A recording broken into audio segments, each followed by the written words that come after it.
students, welcome to the Webprint YouTube channel.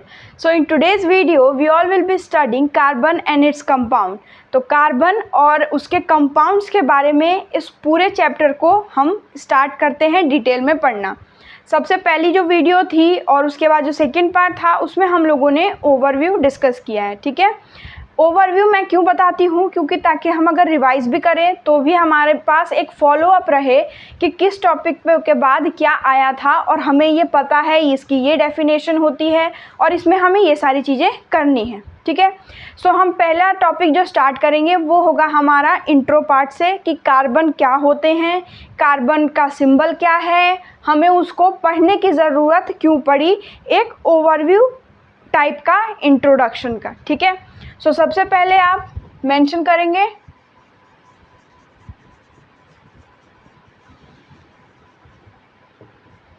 Introduction. इसमें हम पढ़ेंगे कार्बन के बारे में एंड अब कार्बन है तो कार्बन के डिफरेंट टाइप्स भी इसमें डू यू नो में हमारे पास मेंशन है, जैसे ग्रेफाइट है, एक हमारे पास डायमंड भी आएगा,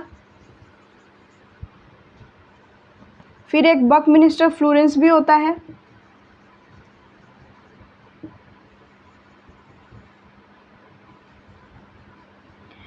बकमिनिस्टर फ्लोरेंस जो कार्बन का टाइप है वो सबसे ज़्यादा स्टेबल माना जाता है। ठीक है, तो ये हमारे कार्बन के बारे में हमने पढ़ लिए। अब इनके कंपाउंड के बारे में, कंपाउंड में हो गए हमारे पास इस चैप्टर में पढ़ने को आएगा, इसमें बहुत सारी चीज़ें आएंगी। ठीक है, जैसे इथेनॉल हो गया, इथेनोइक एसिड हो गए, क्योंकि मेन हमारा अगर आप फर्दर बड़ी क्लासेस में जाते हैं तो पूरी की पूरी जो हमारी एक ब्रांच है ऑर्गेनिक केमिस्ट्री की वो पूरी की पूरी किस पे बेस्ड होती है, कार्बन पे ही। क्योंकि कार्बन एक ऐसा एलिमेंट है जिसके बहुत चेन्स बन सकते हैं, वो हर किसी के साथ बॉन्ड फॉर्म कर लेता है। अब जैसे अगर हमारे स्कूल का ही एग्जांपल ले लें, एक स्टूडेंट है जिसके बहुत सारे फ्रेंड्स हैं तो उसका अलग ही एक ग्रुप होता है, क्योंकि वो बच्चा हर किसी का फ्रेंड होता है। सिमिलरली हम कार्बन को समझ सकते हैं कि कार्बन क्या है, वो हर एक का फ्रेंड है। जैसे हमारे स्कूल में या क्लास में हमारी टीचर है, टीचर जो होता है वो हर एक बच्चे का ध्यान रखता है, हर एक बच्चे की आदत क्या, वो उसे क्या पसंद है क्या ना पसंद है। ऑलमोस्ट अगर साल 2 साल हो जाते हैं तो टीचर को पता चल जाता है। सिमिलरली हमारे कार्बन के साथ है, कार्बन भी ये हर एक के साथ अपना जो बॉन्ड है वो फॉर्म कर लेता है। ये इसके बहुत सारे रीजंस हैं, वैलेंसी भी है एक रीज़न इसका कि वैलेंसी इसकी स्टेबल है। वैलेंसी में 4 हैं तो 4 ले भी सकता है, दे भी सकता है। तो ये सारे फैक्टर्स हैं। अगर हमसे क्वेश्चन भी पूछा जाता है कि कार्बन ही क्यों, तो उसके आंसर्स भी हमें इन्हीं पॉइंट्स को मेंशन करके देने होते हैं। ठीक है, तो आई होप कि कंपाउंड में समझ गए आप, क्योंकि इसमें एल्केन आएगा, एल्काइन आएगा, तो वो हम धीरे धीरे जब पढ़ेंगे तो वो सारी चीज़ें हमारे पास क्लियर हो जाएंगी। ठीक है, अब इसमें कार्बन हम पढ़ेंगे तो कार्बन मेटल है या नॉन मेटल है ये बताएंगे आप।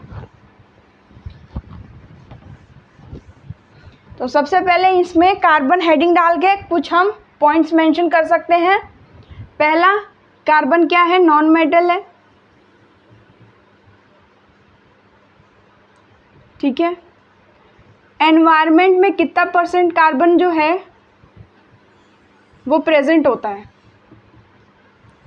एनवायरनमेंट में 0. या आप लिख सकते हो स्मॉल अमाउंट।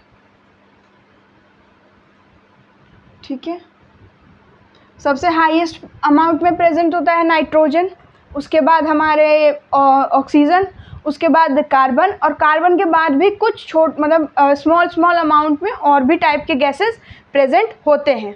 तो उन्हें हम नेगलेक्ट नहीं कर सकते हैं, इसलिए हम लिख सकते हैं कि एनवायरनमेंट में स्मॉल अमाउंट में हमारा जो कार्बन है वो प्रेजेंट है।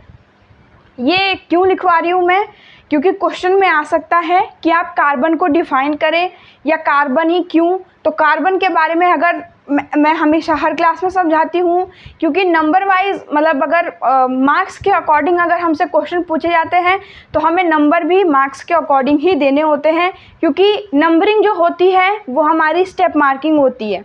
ठीक है, सो हम यहाँ पे लिख सकते हैं एनवायरनमेंट में स्मॉल अमाउंट में हमारा जो कार्बन है वो प्रेजेंट होता है। ठीक है,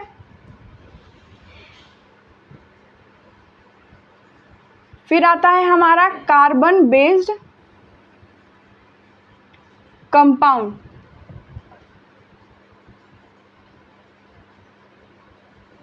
इसके एग्जाम्पल प्लांट्स, एनिमल, बर्ड्स। सो ये सब हमारे इसके एग्जाम्पल आएंगे। ठीक है, लिविंग थिंग हो गया, प्लांट्स हो गए, एनिमल्स हो गए, बर्ड हो गया। लिविंग थिंग मैंने मेंशन नहीं किया।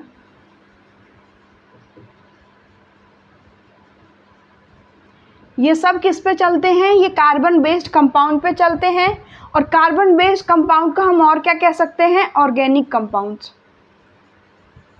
और ऑर्गेनिक से अभी मैंने बताया था कि हमारी जो पूरी एक केमिस्ट्री होती है, केमिस्ट्री की एक अलग से ही ब्रांच बनी हुई है ऑर्गेनिक केमिस्ट्री की, जिसमें सिर्फ और सिर्फ हमें कार्बन से रिलेटेड कंपाउंड्स के बारे में, कैसे रिएक्शंस होते हैं, क्या मैकेनिज्म होता है, मतलब क्या मतलब कैसे वो बनाते हैं, कैसे फॉर्मेशन होता है, किससे रिएक्शन होता है, केमिकल प्रॉपर्टी, फिजिकल प्रॉपर्टी, तो सब किसकी हम पढ़ते हैं? कार्बन और उसके कंपाउंड्स की। तो उसके लिए अलग बनी है ऑर्गेनिक केमिस्ट्री।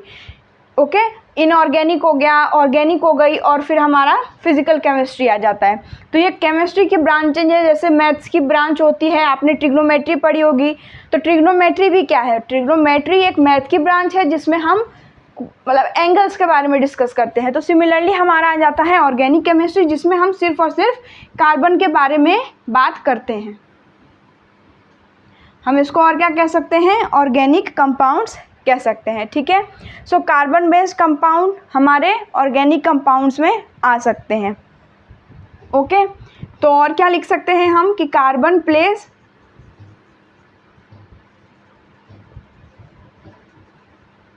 इम्पॉर्टेंट रोल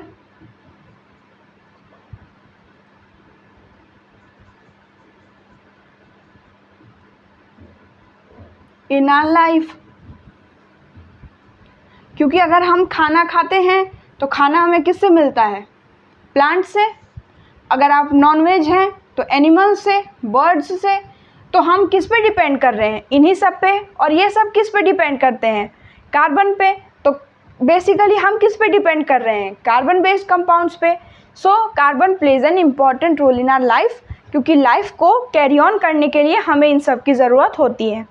तो आई होप कि इतना जो पार्ट है वो समझ में आ गया होगा सबको। हमने कार्बन पे डिस्कशन किए, ये 4-5 पॉइंट्स थे जो अगर आपको कभी पूछा जाता है कि कार्बन इम्पॉर्टेंट रोल कैसे प्ले करता है, कैसे प्ले कर सकता है, आप डिफ़ाइन कीजिए, तो आपको पता होगा।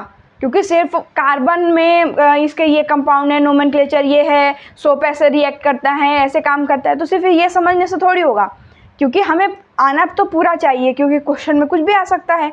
सो ये आप लोगों का स्मॉल एक इंट्रो टाइप हो गया। तो ये आप पॉइंट में ही लिखेंगे। मैं हमेशा पॉइंट में डिनोट करवाती हूँ। सेंटेंसेस अगर आपको बनाने की नीड लगती है तो आप बना सकते हैं, आपके पास अगर एम्पल स्पेस है, एम्पल टाइम है तो, वरना प्रिसाइज रहेंगे वो ज़्यादा बेटर रहेगा। ये भी नहीं कि उसमें पूछा है डेफिनेशन में और आप सिर्फ एक पॉइंट लिख के आ जाओ और 5 नंबर का आंसर, और फिर आप सपोज करो कि हमें नंबर मिले क्योंकि हमने तो एग्जैक्ट लिखा है। बट हमें लैंग्वेज स्किल्स भी चेक करते हैं, नॉलेज भी चेक करते हैं, और एक वर्ड लिखे होने से हमें नॉलेज तो पता चलेगा नहीं। सो थोड़ा इसको एलोबरेट करके आपको जब भी आंसर लिखना हो तो आप इसको प्रेजेंट कर सकते हैं। ये आपके रिविजन की तरह हेल्प कर सकता है। ठीक है, सो ये आप लोग पूरा ये नोट डाउन कर लेंगे। इसके बाद हमारा नेक्स्ट टॉपिक है बॉन्डिंग इन कार्बन।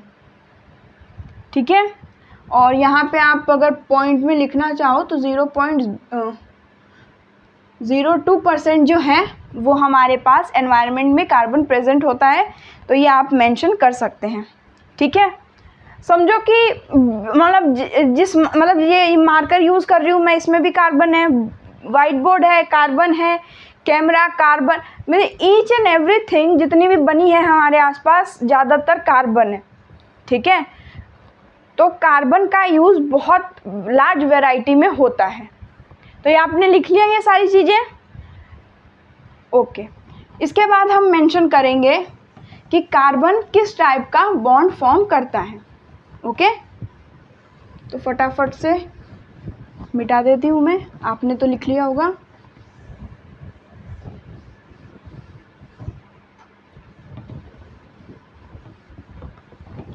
इंट्रोडक्शन हमारा ख़त्म हुआ, अब मेंशन करेंगे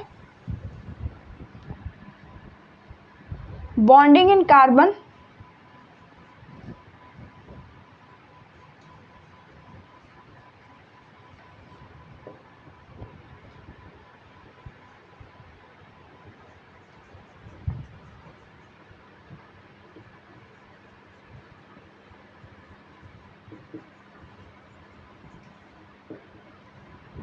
ठीक है। तो कार्बन कैसा बॉन्ड फॉर्म करता है, तो कार्बन कोवेलेंट बॉन्ड फॉर्म करता है, ठीक है। कोवेलेंट बॉन्ड में, कोवेलेंट बॉन्ड वो क्यों फॉर्म करता है, तो हमारे पास है ये दो टॉपिक, मतलब 2 पॉइंट्स। कार्बन होता है, कार्बन में 2,4 ये हो गया हमारा K शेल और ये हो गया हमारा L, ठीक है। तो यहाँ देख सकते हो आप, आउटर मोस्ट में कितने हैं इसके 4 है, और होने कितने चाहिए 8 होने चाहिए, हैं 4, तो इसकी वैलेंसी आ गई 4। अब हमने ये पढ़ा है कि अगर 4 से कम होता है, ठीक है, अगर लेस देन 4 है किसी की वैलेंसी, तो वो क्या करता है, इलेक्ट्रॉन जो है वो दे देता है, ठीक है, गिव कर देता है कि तू ले जा, यू कैन टेक इट। और अगर 4 से ज़्यादा हुआ तो इलेक्ट्रॉन ले लेता है। लेकिन यहाँ आया ये ट्विस्ट कि अगर ये 4 है तो क्या करेंगे और क्यों करेंगे। तो इसी पे बेस्ड है हमारा bonding in carbon, covalent bond, की एक कोवेलेंट बॉन्ड ही क्यों फॉर्म करता है। मैंने ये समझा दिया आप लोगों को, बाकी ये मैंने बता दिया है ऐसा क्यों होता है। तो ये आप लोग पढ़ेंगे, बुक से स्टडी करेंगे और फिर हम कल इसको अच्छे से समझेंगे, ठीक है। आज की वीडियो के लिए बस इतना ही। Thank you so much for today. मिलते हैं कल की क्लास में। आज आप रिवाइज करेंगे कार्बन और उसकी, मतलब जो मैंने 5-6 पॉइंट्स बताए हैं उनको, और कोवेलेंट बॉन्ड पे रिसर्च करेंगे कि ऐसा क्यों होता है, क्योंकि कई बार होता है कि अगर हम खुद से एफर्ट्स डालते हैं तो वो ज़्यादा हमारे लिए प्रॉफिटेबल होता है। Thank you so much once again.